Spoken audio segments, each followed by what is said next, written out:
The U.S. retirement savings crisis is not on the horizon. It's already here, and the middle class is gonna be decimated by it. The erosion of incomes in America is ultimately gonna deteriorate the quality of life of millions of middle-class workers when they reach retirement age. And according to a new study, almost half of them are at risk of falling into or below the poverty line. Over the course of many decades, middle-class Americans have been induced to believe that our current retirement system can provide the security and stability they need when they reach their golden years. But that can't be farther from the truth. In today's video, we did the math and brought the cold, hard numbers that prove that for the vast majority of us, it will be impossible to maintain our living standards as we age. Before moving on, we kindly ask you to support our work with a thumbs up, and please don't forget to subscribe. At this point, you probably already heard that the United States is facing a retirement crisis. Millions of Americans simply don't have the means to save enough money to provide for themselves when they get older. Before, this was mainly true for low-income families. But now, with the rampant cost of living, stubborn inflation, and soaring interest rates, the share of middle-income earners who are overwhelmed by rising debt and living expenses and can't save money for retirement is just daunting. Just like food and housing, retirement is a necessity. Eventually, we're all going to get to the point where we can't work anymore, and society tells us it is our duty to make arrangements for when that happens, because at some point, we will no longer be able to earn an income. However, the cost of retirement has risen exponentially, and middle-class Americans are going to be disproportionately impacted by this looming crisis. A new report released by Economic Policy Research found that the percentage of pay middle-income earners have to save to finance an adequate retirement has ballooned over the past 2 decades. In the year 2000, a retiring middle-class wage earner would have had to have saved over their career 5% of their monthly pay to finance an 80% pay replacement in retirement. In contrast, a middle-class wage earner retiring in 2022 would have had to save 15 to 20% of their pay when adjusting to today's inflation, today's wages, and residency area. That is a 300 to 400% increase in the cost of retirement for this worker, which would require an additional 10 to 15% share of their salaries to be saved for retirement, year in and year out over a 40-year career. Research shows that amongst the middle-class workers who are saving for retirement, those who are putting 15% of their income aside are the exception to the rule. Only 31% of middle-income Americans are reportedly saving money for their future. Of those, only 9% of middle-income workers save 15% or more of their income for retirement, according to Pew Research Center data. At the same time, 42% are not currently saving for retirement, and from those, 53% are baby boomers reaching retirement age. Meanwhile, 27% of middle-class workers have empty nest eggs. No wonder why. A quarter of them expect to never retire, according to the CUNA Mutual Group 2022 Middle Class Survey. Of those who are saving for retirement right now, 7 in 10 wish they were saving more, and they cite the rise in the cost of living as the top reason why they can't put more money aside.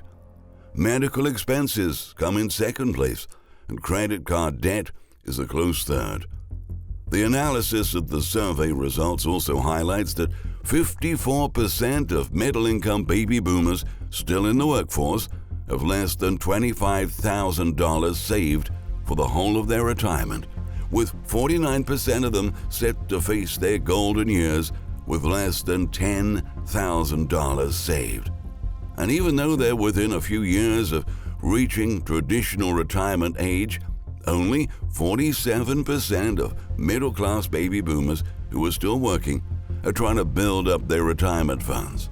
But just 16% are saving 15% or more of their income for retirement. Approximately 3 in 10 are putting away less than 10%. Even more alarming, more than half of working baby boomers who are not currently building up their retirement funds report having no plans to save for retirement in the future. That is extremely concerning, especially considering that roughly 10,000 middle-income baby boomers reach age 65, the traditional retirement age, every day, according to Pew Research estimates, which means that at some point in the near future, the retirement savings crisis will turn into a massive snowball that'll run all over us. And we as a society will be forced to deal with an oppressive number of people that will not be able to work or to provide for themselves. This puts pressure on the public for financial support, ultimately affecting all American taxpayers. Today, one of the reasons that lead many Americans not to consistently save for retirement is their belief that Social Security benefits will replace a significant portion of their income. But that isn't necessarily true for middle-income earners. Social Security is supposed to serve as a floor to prevent extreme poverty in retirement, but it's not supposed to replace the full amount needed for a dignified retirement.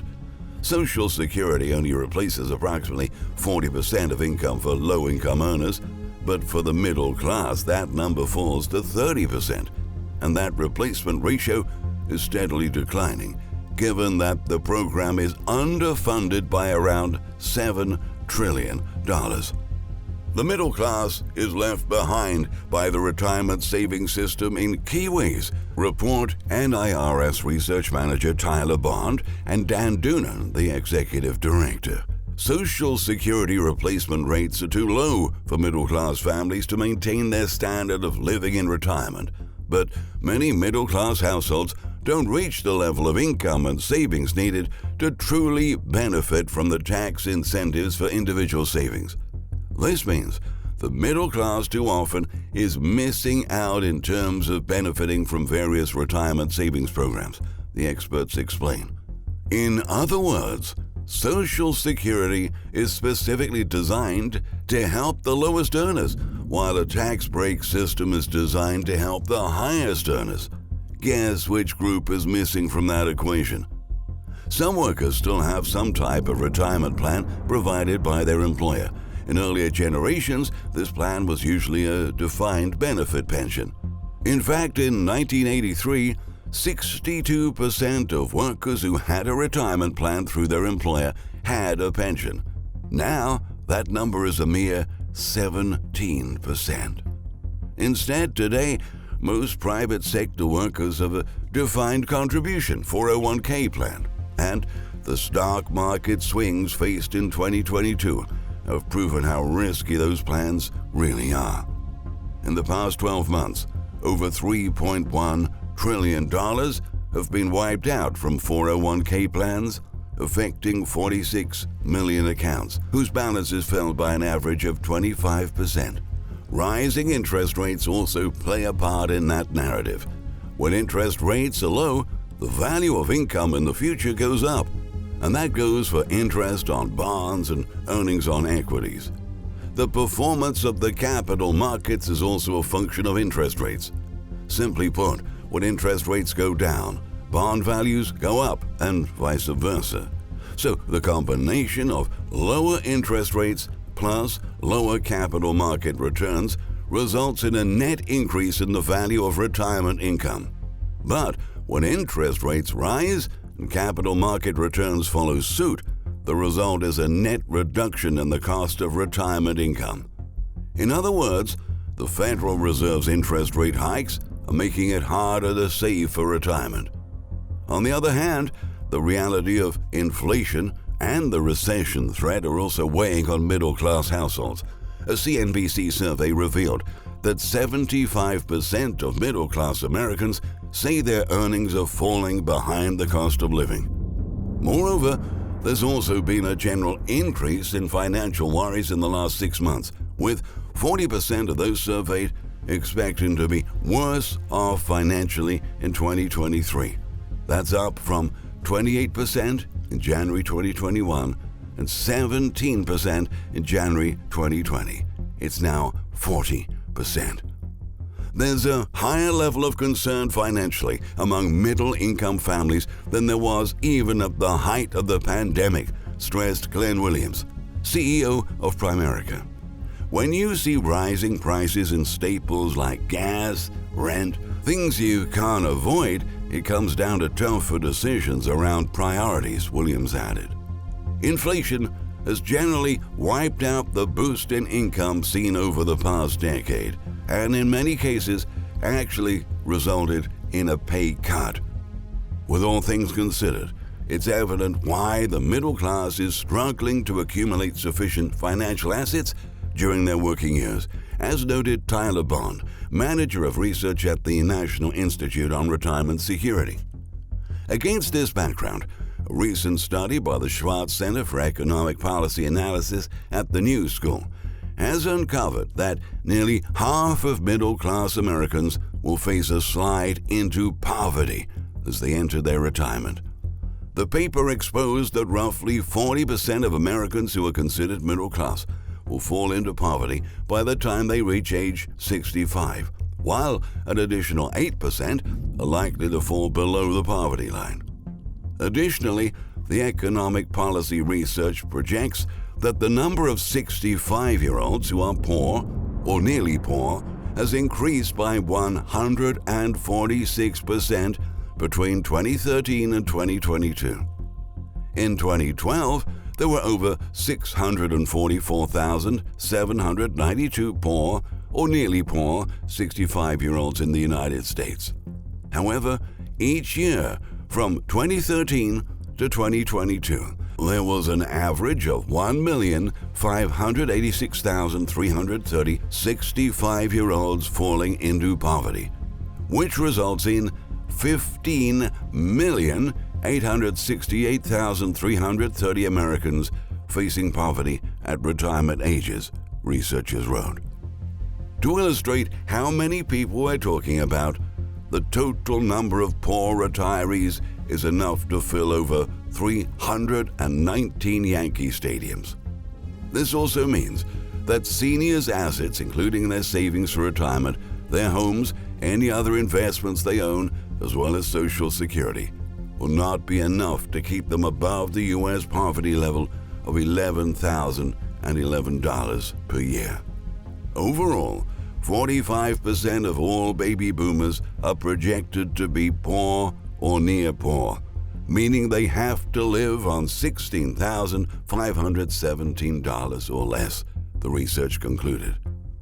Life at the federal poverty threshold looks terrifying, especially for those who have had the opportunity to live a comfortable life. Using the latest data from the Consumer Expenditure Survey, the researchers found that an elderly person living at 100% of the federal poverty level would have less than $9 per day for food, $680 per month for housing, just over $8 a day for transportation, around $180 a month for utilities, and approximately $144 a month for healthcare. Over the past 5 decades, the number of middle-class households fell from 62% in 1972 to 49% in 2022. That is to say, not only is the middle class shrinking, but the number of middle-class Americans falling into poverty is rising. And when a tidal wave of retirees face the stark reality of not having sufficient means to afford their lifestyles, this situation is only going to get worse.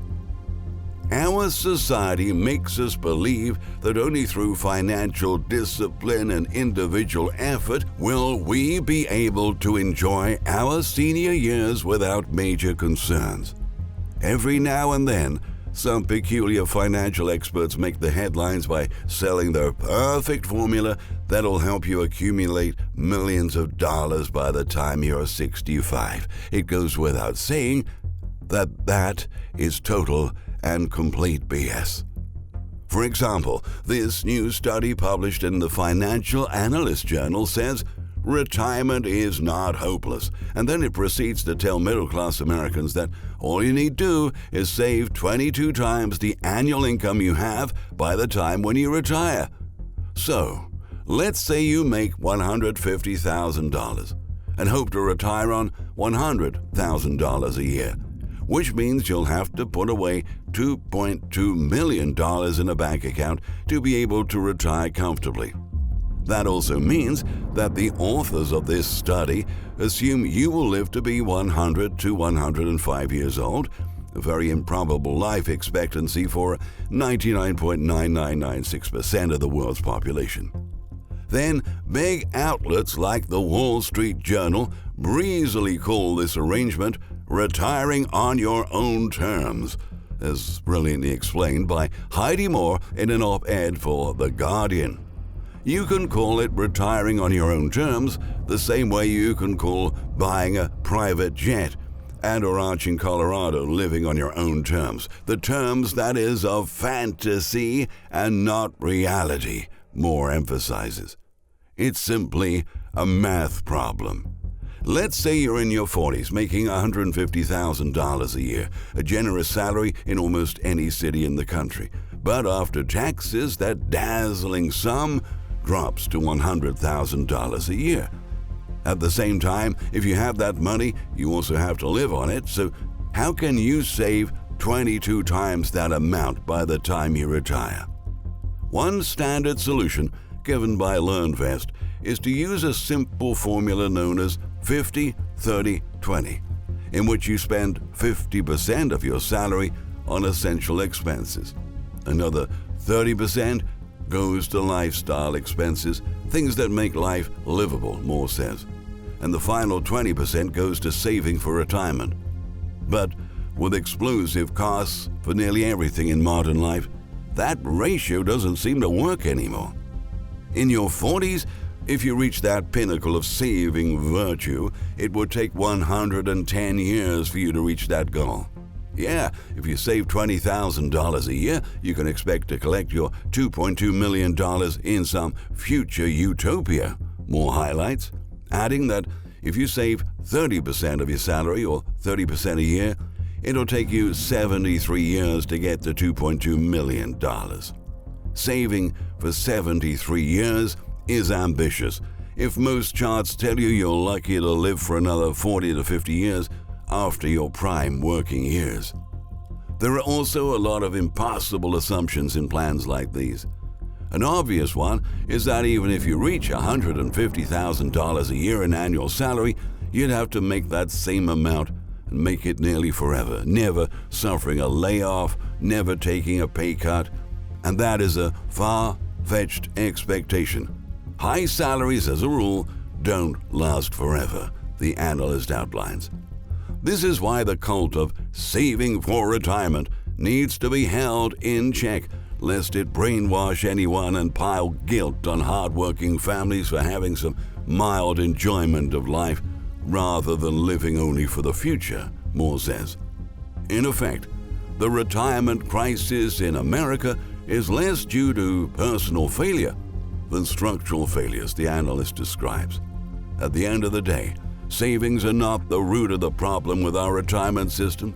The main problem is that our wages have been steadily dropping for decades. Corporations have been largely hoarding profits, giving CEOs generous bonuses and barely readjusting what they pay to their employees so that their salaries can keep pace with inflation. While corporate executives have seen their pay skyrocket by 876% in the past 40 years, our salaries have increased by just 41% over that same span. Government policies and the underfunding of Social Security are a clear demonstration that authorities are not taking care of people's interests. Instead, they're making life harder for many of us. The mere mention of the idea that corporations should be held responsible for the impact they have on the lives of the 99% can make the elites hysterically complain that this is an attack on wealth creators. But what does that make the rest of us? If only we could impose the same kind of financial discipline on corporate executives and government leaders as we do on the middle class, then we would have a real answer to the retirement problem. Thank you for watching. We look forward to reading your comments under this video.